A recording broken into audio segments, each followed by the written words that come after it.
Ayo kenali child abuse. Apa itu child abuse?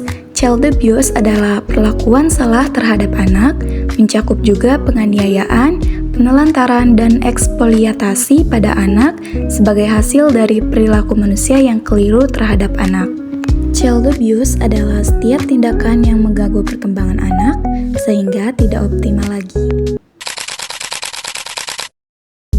Jenis child abuse. Yang pertama ada kekerasan fisik atau physical abuse, tindakan menyakiti tubuh anak secara sengaja. Contohnya memukul, menampar, menendang, membakar dengan rokok atau benda panas, mengguncang bayi secara keras, mencubit hingga meninggalkan bekas.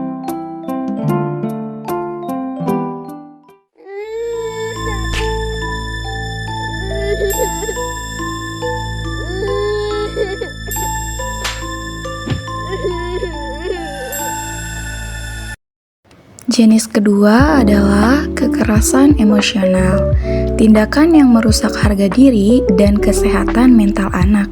Contohnya, menghina, mencaci maki, mempermalukan anak, mengancam ditinggalkan atau tidak disayang, membandingkan anak secara negatif terus-menerus, menolak kehadiran anak atau tidak menunjukkan kasih sayang.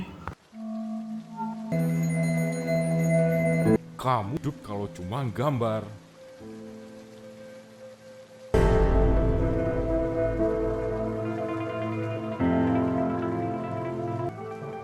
Dengar tidak, J? Ya, tapi JJ seneng banget gambar. Dan emang udah tekad JJ mau ngasilin uang dari sini. Lagian ayah sama ibu kan pernah bilang ke JJ kalau mau dukung JJ sukanya apa. Udah sana, hidup bebas di luar. Jangan balik ke sini.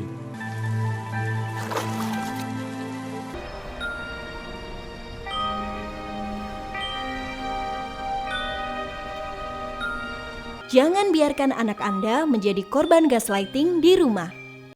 Jadi yang ketiga ada kekerasan seksual, yaitu pemaksaan atau manipulasi anak untuk aktivitas seksual, baik fisik maupun non-fisik. Contohnya, yang pertama ada menyentuh organ intim anak, lalu memperlihatkan materi pornografi kepada anak, memaksa anak menyaksikan aktivitas seksual, dan eksploitasi seksual melalui internet. Di sini ada contoh video kekerasan seksual kepada anak.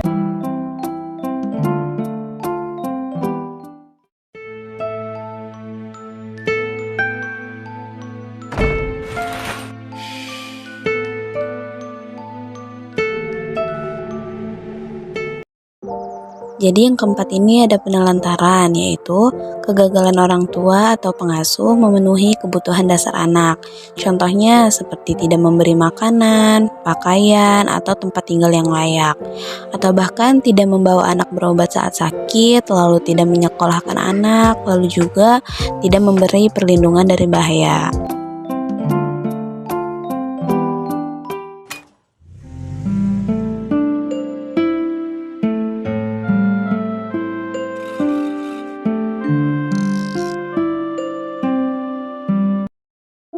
Di sini ada dampak child abuse pada anak. Yang pertama ada dampak psikologis, yaitu anak menjadi depresi, cemas, dan stres berkepanjangan. Lalu juga anak merasa perasaan tidak aman dan tidak dicintai. Lalu gangguan kepribadian dan trauma jangka panjang, atau bisa disebut dengan PTSD.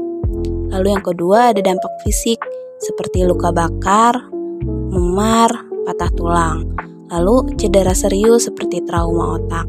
Lalu yang ketiga ada gangguan pertumbuhan dan perkembangannya.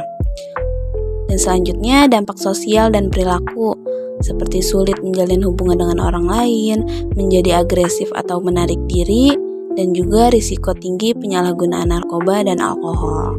Selanjutnya ada dampak pendidikan. Yang pertama, prestasi akademik menurun, sering bolos atau enggan pergi ke sekolah, kesulitan konsentrasi dan motivasi belajar menurun. Dan yang terakhir itu ada dampak jangka panjang. Yang pertama, resiko lebih tinggi menjadi pelaku kekerasan saat dewasa nanti.